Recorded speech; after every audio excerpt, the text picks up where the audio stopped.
Viewers, it's me Raheen and welcome back to the great mom. आज का हमारा जो टॉपिक है वो है न्यूबॉर्न जॉन्डिस पे।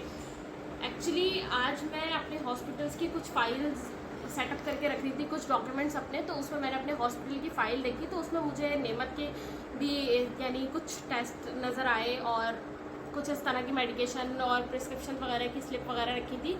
तो आज मैंने देखा तो मुझे मेरे जहन में आया कि नेमत को न्यूबॉर्न जॉन्डिस हुआ था, तो बहुत सारे लोगों को शायद इसकी ज़रूरत पड़े, तो मैं इस टॉपिक पे आज एक वीडियो शुरू करती हूँ। तो चलें, मेरा जो टॉपिक है वो स्टार्ट करते हैं। व्हाट इज़ न्यूबॉर्न जॉन्डिस यानी पैदाइशी पीलिया क्या है? पैदाइश जॉन्डिस यानी पीलिया ये एक तरह का येलो कलर का लिक्विड या पिगमेंट होता है जिसे हम बिलीरुबिन के नाम से जानते हैं। मैंने भी ये अपने पीडियाट्रिशियन से ही इसकी सब कुछ बात की थी, तो इसी तरह मुझे भी उसी से ज़्यादा नॉलेज हुई जब मेरी बेटी के पीडियाट्रिशियन ने मुझे ये सब चीज़ें बताई। तो इसी तरह मैं आपसे शेयर करूँ कि जब ये वाला जो पिगमेंट होता है, जब ये आपके जिस्म में बढ़ने लगता है तो उसकी एक वजह ये होती है कि आपके बेबी के जो ब्लड सेल्स होते हैं वो टूटने लगते हैं, ब्रेक डाउन होने लगते हैं, जिसकी वजह से ये येलो कलर का जो पिगमेंट होता है ये हाई लेवल पे चला जाता है। जब ये हाई लेवल पे जाता है तो आपके बच्चे को जॉन्डिस यानी पीलिया हो जाता है। इसमें आपके बच्चे की आईज और उसकी स्किन जो है वो येलोनेस, उसमें येलोइंग हो जाती है, उसमें येलोनेस आने लगती है। वट कॉजेज न्यूबॉर्न जॉन्डिस यानी पैदाइशी पीलिया की क्या वजूहात हैं, ये क्यों होता है? इसकी 3 वजूहात हैं। नंबर 1 पे जो है वो ये है, अगर आपके बेबी की डिलीवरी 37 वीक से पहले हो गई है यानी वो प्री मैच्योर बेबी है। सेम एज इट इज़ मेरी नेमत के साथ भी हुआ था कि वो मेरे 37 वीक्स पूरे भी नहीं हुए थे और वो सी सेक्शन के ज़रिए जो है वो बॉर्न हो गई थी, जिसकी वजह से उसे पैदाइशी पीलिया हुआ था। ये एक यानी मेरे साथ ये वाला कॉज था नेमत के साथ। और दूसरा कॉज ये होता है कि जब आपका बेबी आपका ब्रेस्ट मिल्क ले नहीं पा रहा होता या उसे किसी वजह से ब्रेस्ट मिल्क मिल नहीं पा रहा होता, बहुत ज़्यादा ट्राई करने के बाद भी, हार्ड ट्राई करने के बाद भी वो आपका ब्रेस्ट मिल्क नहीं कर पा रहा होता या आप किसी वजह से उसे फीड नहीं करवा पा रही होती, तो ये सेकंड रीज़न होता है जिसकी वजह से आपके बेबी को पीलिया हो जाता है। तीसरा जो रीज़न है वो ये है कि अगर आपके बेबी का ब्लड ग्रुप आपके ब्लड ग्रुप से मैच नहीं करता तो उसकी बॉडी में एंटीबॉडीज़ जो है वो डेवलप नहीं हो पाती, जिसकी वजह से उसके जो ब्लड सेल हैं वो डिस्ट्रॉय हो जाते हैं और ये वाला जो येलो पिगमेंट है ये एक हाई लेवल पे चला जाता है, जिसकी वजह से बच्चे को जॉन्डिस हो जाता है। What are the symptoms of new born baby jaundice? इसके जो सिम्टम्स होते हैं वो आपके बेबी में 2 से 4 दिन के अंदर आपको नज़र आने लगते हैं कि आपके बेबी को पहले उसका जो है फेस येलो होता है, देन उसकी स्किन और उसकी बॉडी येलो होने लग जाती है। लेकिन ये जब पीक पकड़ता है तो ये 3 to 7 डेज़ के अंदर बहुत ज़्यादा पीक पकड़ लेता है। उससे आपको महसूस होने लगता है उसकी बॉडी और उसकी आईज़ देख के कि इसे जॉन्डिस है।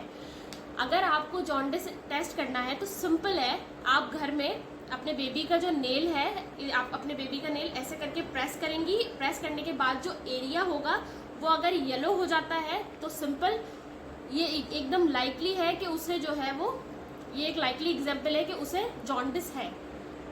When you call a doctor, आप अपने डॉक्टर को कांटेक्ट कब करेंगी? सबसे पहली बात, जॉन्डिस अपने आप अमूमन 1 से 1.5 हफ्ते में नॉर्मल हो जाता है यानी ठीक हो जाता है। लेकिन अगर आपके बेबी का जॉन्डिस सीवियर होता जा रहा है तो ये रिस्क है उसके ब्रेन के लिए, क्योंकि जब इसमें येलो पिगमेंट की जो लेवल है वो हाई होता है तो इससे बच्चे के ब्रेन में वो पिगमेंट जाने का रिस्क होता है, जिससे बच्चे का ब्रेन जो है वो डैमेज हो सकता है। तो उसके लिए अगर आपको अपने बेबी में ये सिम्टम्स नज़र आए तो आप इमीडिएटली डॉक्टर को कॉन्टैक्ट करें। नंबर 1, जब बच्चे का पीलिया बहुत ज़्यादा नुमाया हो रहा है, जब आपके बेबी का फीवर 100 डिग्री फ़ारेनहाइट और 38 डिग्री सेल्सियस से ज़्यादा है, अगर आपका बेबी ठीक से फीड नहीं कर पा रहा है, बहुत ज़ोर ज़ोर से चीख के रो रहा है और बहुत सुस्त हो रहा है। चौथा पॉइंट ये है, जब जॉन्डिस बहुत ज़्यादा बढ़ गया है। How is new born baby jaundice diagnosed? अब ये डायग्नोस कैसे होता है? अमूमन बेबी के बॉर्न होने के 3 to 7 डेज़ के अंदर ही आपको ये डायग्नोज हो जाता है कि येलोनेस की वजह से कि आपके बेबी को जॉन्डिस है या नहीं है।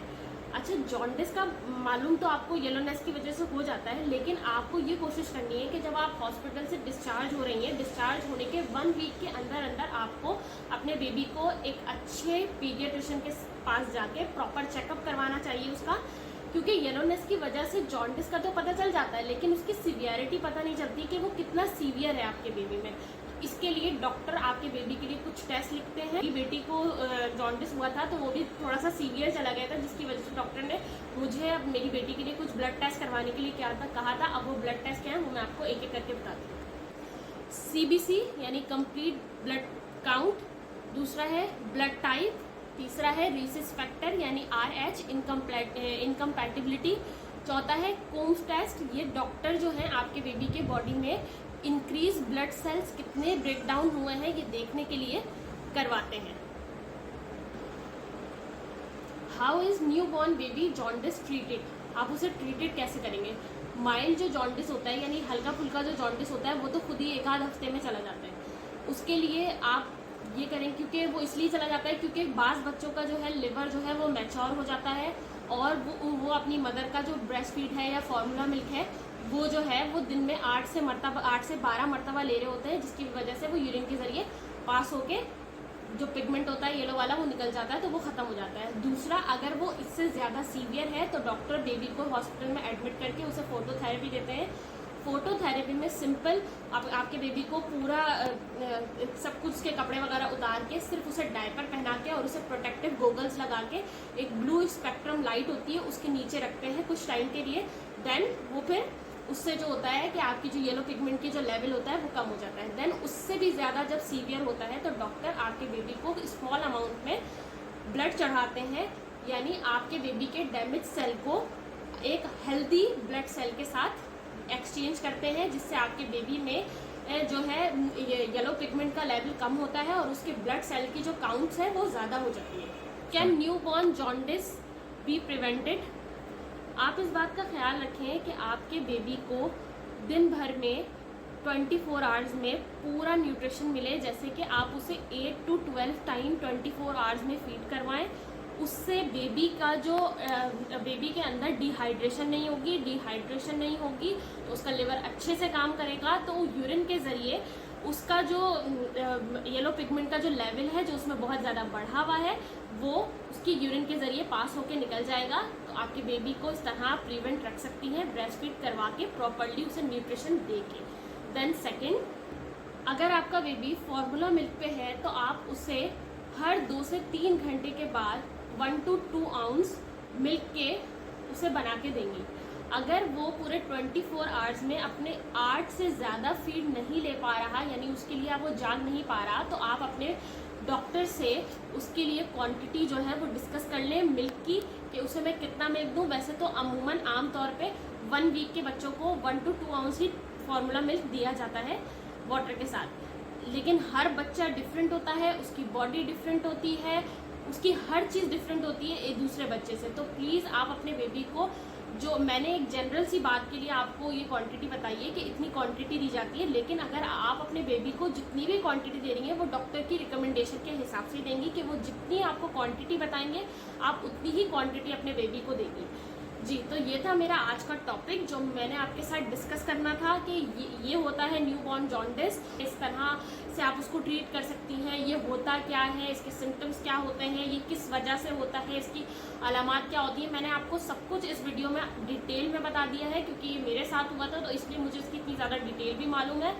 दूसरा, मेरी बेटी को तकरीबन 27 डेज़ लगे थे इस जॉन्डिस से रिकवर होने के लिए। दूसरा, बीइंग अ मुस्लिम, अगर आप मुस्लिम हैं और मेरी वीडियो देख रहे हैं तो सूरह कुरैश है, सूरह कुरैश आप 11 मरतबा रोज़ अपनी बेटी पे पढ़ के, अपनी बेटी पे या अपने बेटे पे, जो भी आपके पास बेबी है उसके ऊपर आप पढ़ के करें सूरह कुरैश। अल्लाह ताला की ये उसमें अल्लाह ताला के नामों में, अल्लाह ताला के कलाम में बहुत बरकत होती है, बहुत शिफा होती है, तो उससे भी आपके बेबी में बहुत फर्क पड़ता है। दूसरा, आप उसे सन लाइट लगा सकती हैं, आप उसे सन में सुबह की जो धूप होती है, पहली धूप, वो बहुत बेस्ट होती है बेबीज़ के लिए। आप सुबह उसे किसी भी मैट पे लिटा के और या किसी भी कैरी नेस्ट पे लिटा के आप थोड़ी देर के लिए उसको धूप लगाएंगी, उससे भी उसका पीलिया काफ़ी रिड्यूस हो जाता है। तो यही थी आज की मेरी वीडियो, यही था आज का टॉपिक। उम्मीद है आप लोगों के लिए बहुत हेल्पफुल रहा होगा, आप लोगों को बहुत पसंद आया होगा। If you like the video then you like the video. मिलती हूँ आपसे नेक्स्ट वीडियो में, तब तक आप मुझे अपनी दुआ में याद रखिएगा। मेरे चैनल को सब्सक्राइब करें, शेयर करें न्यू मॉम्स के साथ जो इस जॉन्डिस को लेकर परेशान है। तब तक के लिए मिलती हूँ आपसे नेक्स्ट वीडियो में, तब तक के लिए अल्लाह हाफिज़।